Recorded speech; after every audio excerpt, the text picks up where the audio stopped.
Hey everybody, I just want to say thank you for taking the time to check out the ad for the van that I have for sale. There's going to be a lot to cover, and I'm going to try to go as quick as I can, but bear with me. We'll start on the outside and then we'll go on the inside and show you all the features that it has to offer. A little bit of a backstory is that I was in the military, and after getting out I really wanted to take some time with my wife to explore the country, go out west into the mountains and see the ocean, things that she hadn't really ever gotten the chance to do. And I knew that I didn't want to be on a platform that would limit us to your regular campsites and RV parks. So I'll kind of show you what this is capable of and why this is not something that limits you from where you can go. Now the van is for sale because we're actually expecting our first child. We're super excited, but sadly that means that we're just not going to get the chance to use this like we really want. So like I said, a lot to cover. Hang with me, but let's go ahead and get started.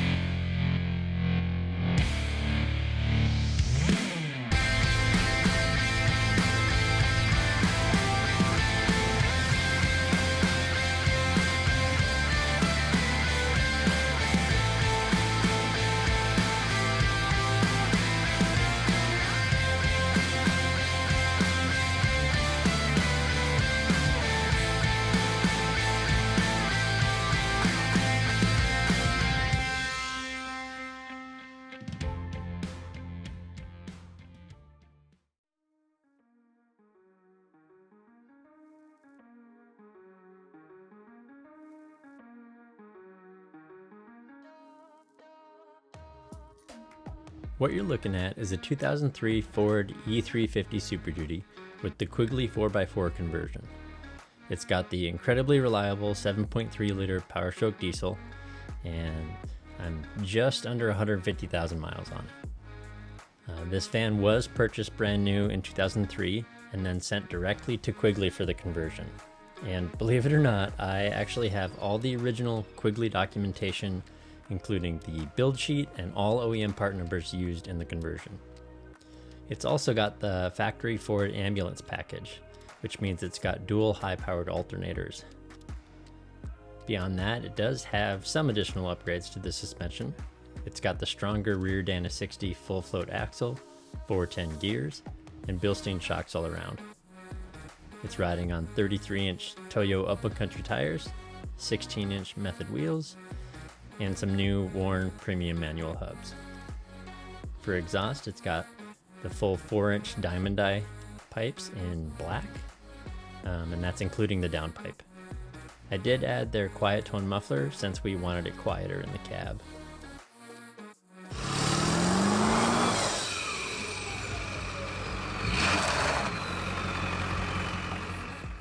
It also has the tow package with a trailer brake controller.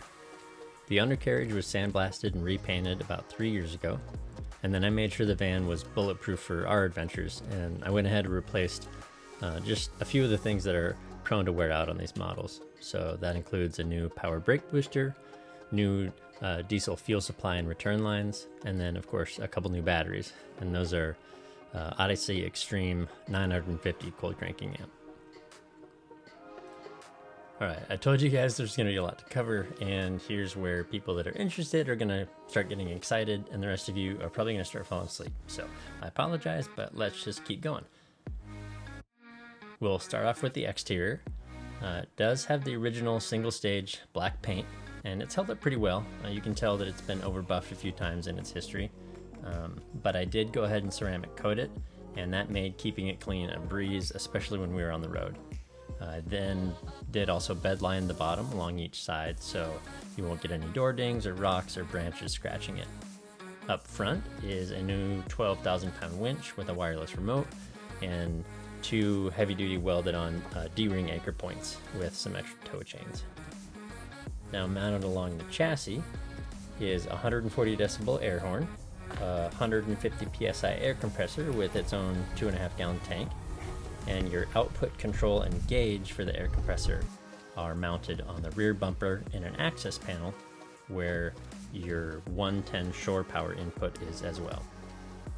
It's got a diesel heater with its own separate tank, and the heater exhaust output is right alongside the van exhaust. On the rear bumper, there's dual swing arms with a full-size spare and a waterproof locking storage box.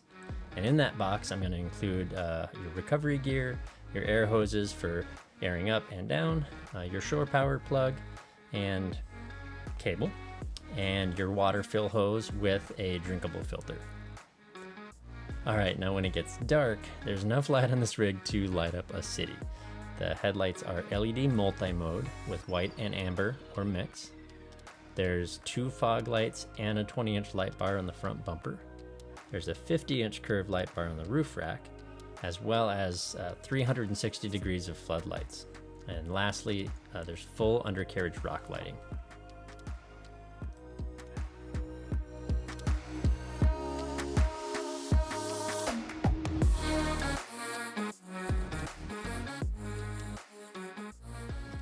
Now up on the roof, the rack is the full length of the van with a fully wooded deck. There's 2 100-watt solar panels up front. There's a Dometic AC unit with the heater coil. And the rack is wired for a long-range Wi-Fi antenna and, of course, your flagpole mount. Alright, so I talked about the outside. Let's go ahead and check out the inside. We'll start up front with the cab. There's a custom touchscreen S-Pod to control all the accessories, and that's including a camera system that's wired to a 13-inch display. Now I've got the SCTX4 tuner, an HD dash cam, a couple RAM-style ball mounts for your devices, phone and tablet or whatnot, and I wired new LED dome lights on each side, both on the ceiling and the floorboard. As far as the stereo goes, there's a newer Bluetooth stereo in there with upgraded component speakers and a 12-inch sub with amp underneath the driver's seat. Aside from the accessories, I gotta remember to say that this van does have cruise control, which was an absolute must for us. Alright, now finally, the back is the last section to cover. We tried to fit as much as we could in here while balancing storage space and comfort. First off, the entire van, including the cab and the doghouse, is absolutely overly soundproofed.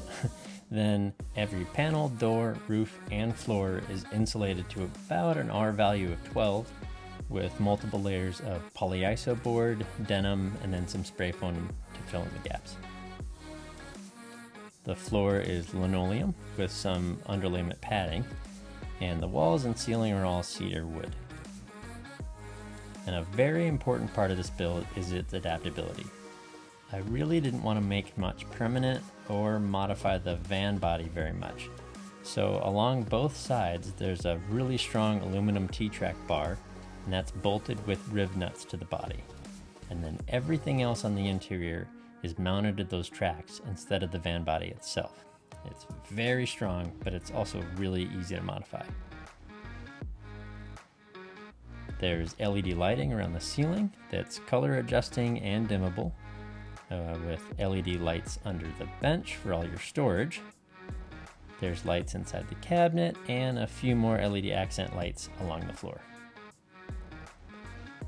You've got an 84-quart dual compartment fridge freezer. There's a sink and a rear outdoor shower head. Those are pumped from a 15-gallon fresh tank. And there's a 5-gallon gray tank under the sink. You've got a 2-burner propane stove with electric start, and the cabinet has plenty of storage for your cookware. Then, of course, we had to have a 32-inch TV on there, and it's on a long adjustable arm mount. Now the bench slides out in 3 sections, so you can kind of use it for multi-use or slide all 3 out and get a full bed, which is actually 8 feet long. Okay, and the final part is the electrical system. The van is wired with multiple 110 outlets. Those are run through a junction box and can be toggled to either run off of a 3000 watt inverter or your shore power. The battery bank itself is a really big 520 amp hour usable AGM battery bank. So 520, it's actually double that, but with AGM batteries, you're only looking at half reusable. Still absolutely plenty. And that is a 12-volt system. Now that is charged from either solar ran through a 40 amp Bluetooth MPPT charge controller, or there is a Blue Sea Systems auto charging relay to charge it from the alternators. And all of the 12 volt components, batteries, and solar panels are all Renogy. And on the side of the electrical cabinet, there's a panel that has all the controls and monitors for you to keep tabs on everything. For when you're camped out, all of the windows have insulated covers, and there are some really big ones if you wanted to partition off the cab. There's a fire extinguisher and a smoke with CO2 alarm behind the TV. Now, with so many components to the van, I did put everything together in a binder. So that's going to include all the service records and manuals for every single thing that I've built into this van. It's all there if you ever have any questions on how anything works. Well, thanks again, guys, for taking the time to check this out. Hopefully I covered everything, but I'm sure I might have missed a few things. All the specific details will be listed on the website, and the manual that does come with the van is going to have all the instruction booklets for every piece of equipment that is built into this. Aside from that, if you're serious about making this decision to purchase and you have any further questions or want to see more, I don't mind sending you some extra pictures or videos of specific parts of the van and or further explain some of the features that might need a little bit more description. I know what this van is, I know its rarity, and I know how hard they are to come by these days. So I do feel that the price I set on this with what you get and how it's absolutely ready to hit the road right now, that price point is fair. So beyond that, if you're interested, feel free to reach out to me at the email or phone number provided.